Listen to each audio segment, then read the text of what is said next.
The story begins by setting the stage in a quiet coastal community governed by a homeowners association, a place where appearances and order were valued more than individuality.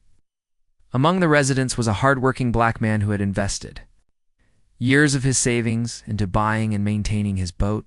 It's a vessel that represented not just leisure, but pride, independence, and a connection to the water that had defined much of his life.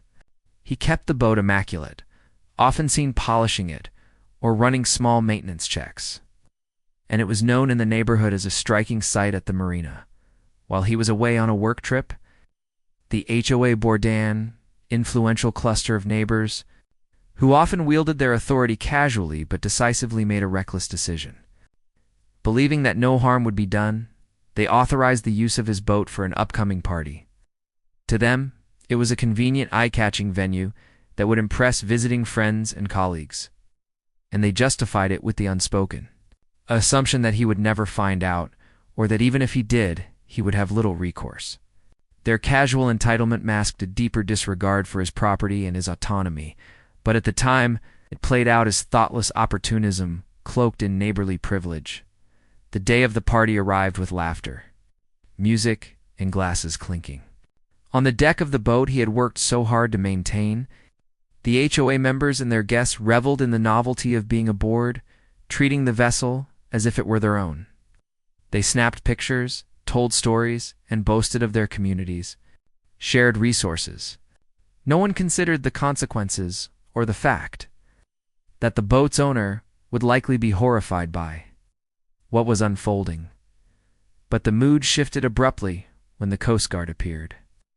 A routine patrol noticed irregularities, the way the boat was operated, the lack of proper documentation on board, and the suspicious unfamiliarity of the people claiming to be responsible for it. When questioned, the partygoers froze, unable to provide convincing answers. They stumbled over excuses, offered half-truths, and at one point attempted to downplay the seriousness of the situation. But the Coast Guard officers were not amused. To them, this was not just a social gathering. It was unauthorized use of a vessel, potential theft. It's a matter of maritime safety, in a tense moment that silenced the laughter and drained the color from their faces. The HOA members were confronted with the gravity of what they had done. The Coast Guard's questions came sharp and precise. Who owned the boat? Where was he? Why were they on board? The silence that followed was as damning as any confession. Their privilege, which had always shielded them in neighborhood disputes, and local meetings offered no protection here. When the owner returned and learned what had happened, the betrayal cut deep.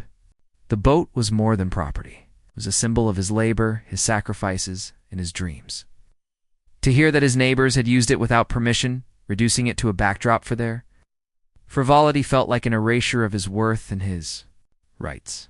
Worse, the fact that they froze and faltered under the Coast Guard's scrutiny revealed not only their guilt, but also their cowardice.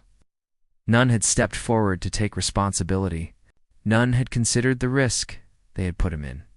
For had the situation escalated differently, could easily have been his name entangled in legal trouble rather than theirs. The aftermath lingered.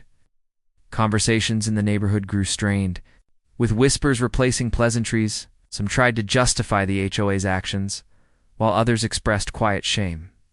For the man at the center of it all, the experience became a bitter lesson in trust, race, and entitlement within a supposedly close-knit community.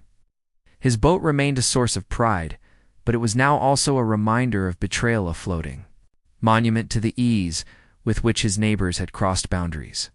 In the thin line between civility and exploitation, the story closes with him standing on the dock, watching the boat rock gently against the water. He had endured humiliation and frustration, but he had also witnessed a rare moment when unchecked. Privilege met accountability.